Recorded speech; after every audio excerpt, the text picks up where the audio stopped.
Terima kasih Tan Sri Pengurusi. Dalam butiran 010 tentang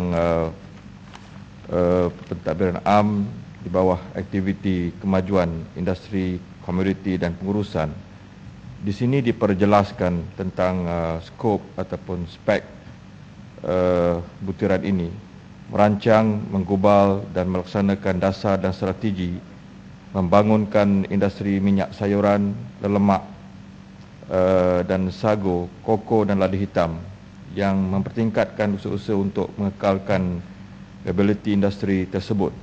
Di sini saya ingin bertanya kepada pihak kementerian tentang prestasi biomass energy ini, kerana dapati bahawa telah ada suatu apa yang dikatakan biomass energy plant in Malaysia, yang mana saya ingin tahu apakah progres tentang perkembangan industri ini. Adakah kita telah berjaya mencipta suatu jenama yang kita mengeksport bahan-bahan daripada produk ini, ataupun hanya sekadar kita ada suatu dua syarikat ini hanya sekadar pada nama dan kita tidak ada apa-apa. Saya tak nak jadi macam KNAF.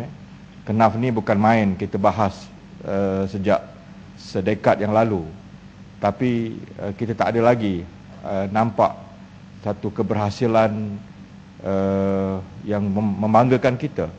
Kita dah ada bahan untuk kita ekspor, dah dijenamakan, ataupun ada R&D yang dibuat oleh universiti kita dan dikomersialkan. Ini yang saya rasa yang paling penting untuk diberitahu ke dalam Dewan Yang Mulia ini.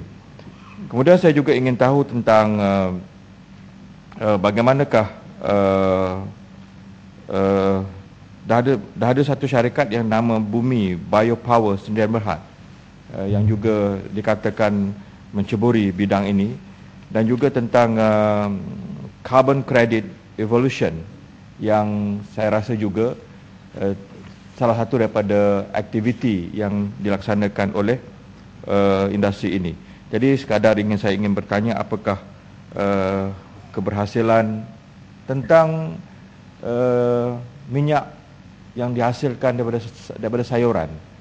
Adakah negara kita telah ada suatu produk yang kita ada di samping minyak sawit kita yang berjaya kita ekspor, kita juga banyak bergantung kepada minyak daripada soya, dan kita faham soya bukanlah suatu tanaman yang sesuai dengan iklim dalam negara kita.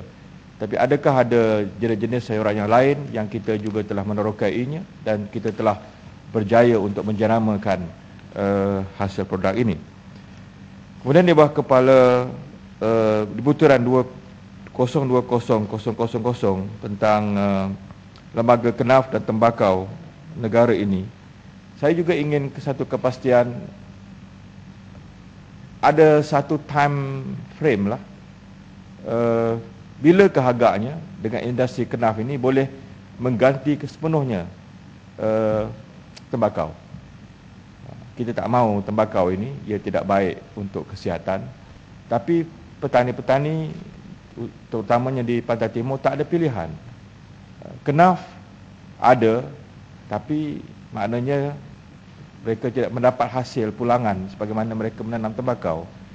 Saya harap industri ini akan lebih maju ke hadapan dengan menghasilkan pendekatan dan juga skim-skim yang paling tidak pun bila mereka menanam KNAF, hasil bulanan mereka sama seperti tembakau, malah lebih baik daripada itu.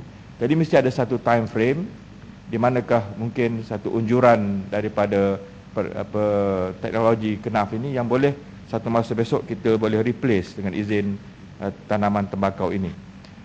Di bawah kepala 04000 Lembaga Koko Malaysia LKM, saya ingin bertanya, sekadar bertanya, berapa hektarkah masih lagi di Malaysia ini kalau ada angka itu yang masih ditanam dengan tanaman koko? Kerana saya percaya di peringkat kampung-kampung luar bandar, dan saya sendiri dulu pernah menceburi bidang ini, tapi oleh kerana koko diserang 2 kali, 3 kali dengan serangan ulat pengorek, kerajaan menasihatkan tebang koko ini. Jadi kebanyakannya pekebun-kebun kecil tak ada pilihan, tebang, dan akhirnya mereka menanam sawit. Tak apalah sawit itu, tapi adakah tanaman koko ini dengan keluasan yang saya minta diberitahu kepada saya, adakah masih ada potensi yang masih baik untuk tanaman koko dalam negara kita? Saya tak nampak lagi ladang-ladang besar dulu, Guthrie, dulu ada Sam Dabi yang dulunya ada di peringkat peladangan yang masih mengusahakan koko ini. Sekarang tak ada lagi. Tempat-tempat seperti Bagan Datuk, Segamat, yang dulu kita boleh pergi untuk membeli klon-klon koko yang baik, sekarang tak ada lagi. Jadi adakah masih ada masa depan lagi untuk masa depan penanaman koko dalam negara kita? Sekian, Tan Sri Pengerusi. Terima kasih. Sila, Menteri.